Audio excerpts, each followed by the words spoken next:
but mentally they couldn't overcome it. You know what I mean? In their mind, that injury was still there, and they never returned to be the player that they once was. I think PG, Paul George, came back to be the player that he once was. But now, combat that with being traded, right? A couple of times, right?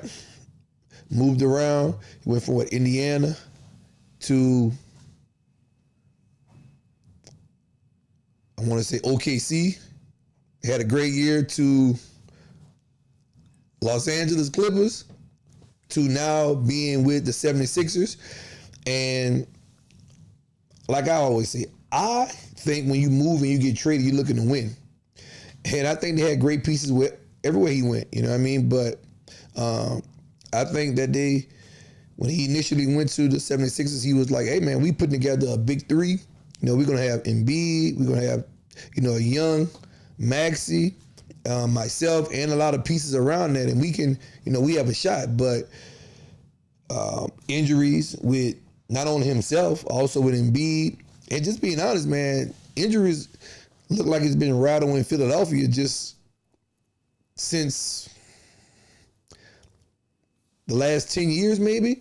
Remember we talked about the training table in Philadelphia and all of the players that missed their first year or first 2 years, right? So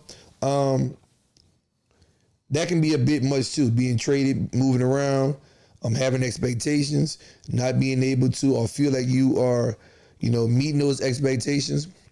That could be a lot for him as well. But I'm saying that to say we have to, look out for him. We have to, make sure anybody that's around him prioritize his mental health, because we know he have, spoke about being in a place in 2020 when the pandemic happened. So him injured again, Nick Nag may not be as serious as an injury as it was then, but the emotional, the mental wear and tear it takes to, go up and rehab and play and rehab and get yourself together.